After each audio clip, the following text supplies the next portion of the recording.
Bienvenue à toi dans ce module 10, installer un VPS avec la solution Jarvis. Avant de commencer, pourquoi utiliser un VPS? Donc un VPS, en fait, c'est un ordinateur à distance qui est hébergé dans un cloud.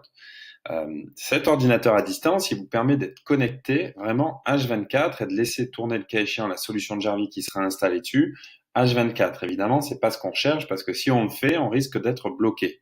L'objectif étant, comme je vous l'ai déjà dit, de reproduire un comportement humain.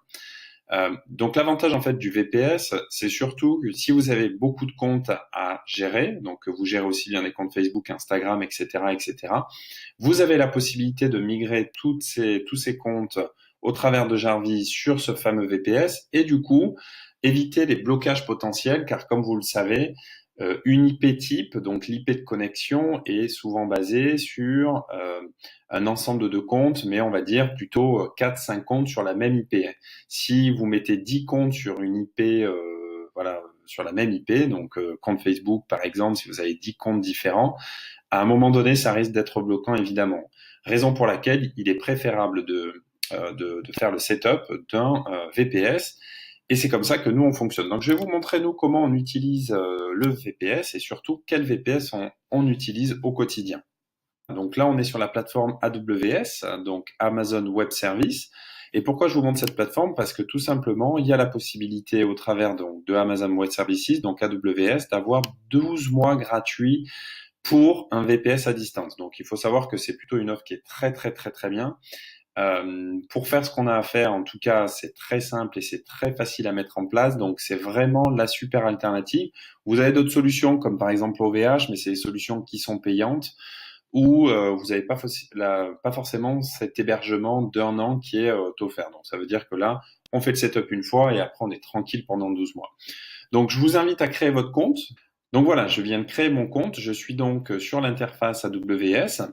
Et donc là, on va aller tout de suite créer tout simplement notre machine virtuelle. Et pour cela, donc c'est très simple, on va aller par ici.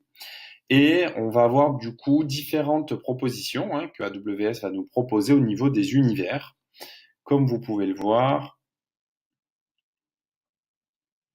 voilà, donc on a différents univers. Nous, ce qu'on va faire, c'est qu'on va aller prendre, on va dire, une solution plutôt basique. On n'a pas besoin d'avoir quelque chose de très rapide et de très performant, même en termes de volume de stockage de données. Et surtout, vous verrez, de toute façon, vous avez le petit bandeau ici, admissible à l'offre ou pas. Donc nous, ce qu'on va aller faire, on va aller prendre le Microsoft Windows Server 2012 R2 Base. On va le sélectionner. Et donc, ce qu'on va faire, c'est qu'on va aller l'installer tout simplement, donc le créer. Donc un serveur en ligne, ça s'appelle donc une instance sur AWS. Donc il y a simplement à suivre le process à ce niveau-là. La seule spécificité, c'est que vraiment vous gardiez votre clé que l'on va créer après, vous verrez, pour que vous puissiez vous connecter tout simplement. Voilà. Donc là, on va le lancer. Donc vous voyez ici, en fait, il nous demande de créer soit une clé, soit d'utiliser une clé déjà existante. Dans nous, le cas échéant, on a déjà une clé qui a été créée, donc on peut utiliser notre clé ici. Et donc ça, c'est important parce que sans cette clé, vous ne pourrez pas vous connecter à votre VPS. Donc si vous avez plusieurs VPS ou si vous synchronisez plusieurs VPS, gardez soit la même clé, soit créer des clés différentes, mais gardez-les, c'est très important.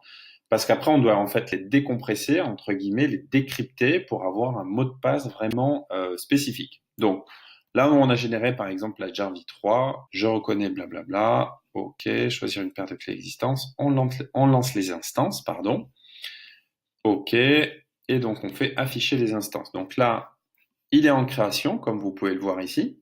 Une fois qu'il va être créé, donc c'est très simple, on a juste à aller dessus, on a juste à aller sur connecter, télécharger le fichier bureau à distance. Donc ça, c'est le fichier que vous allez devoir installer sur votre ordinateur local, soit sur Mac, soit sur Windows, mais en tout cas, c'est très simple à faire. Vous l'enregistrez et après, vous aurez juste à le lancer avec le mot de passe et ce sera le code admin de toute façon. Et vous aurez accès à votre bureau à distance. Donc nous, on l'a déjà fait, c'est pas nécessaire. Vous avez simplement besoin d'aller là.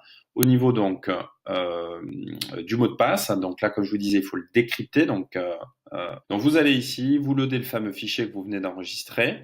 Vous choisissez le fichier, déchiffrez le mot de passe et vous allez avoir votre mot de passe ici. Et ce sera votre mot de passe d'utilisation tout simplement de votre VPS. Voilà. Donc vous voyez, c'est très très simple. Derrière, en fait, vous avez simplement, une fois que vous êtes sur votre VPS, à, euh, à télécharger tout simplement Jarvis. Et une fois que c'est prêt, vous avez plus qu'à paramétrer votre Jarvis. Voilà. Je vais vous montrer du coup à quoi ça ressemble sur Mac par exemple. Donc là, on est sur l'univers. Tout simplement ici, vous voyez, donc j'ai installé Jarvis qui est ici.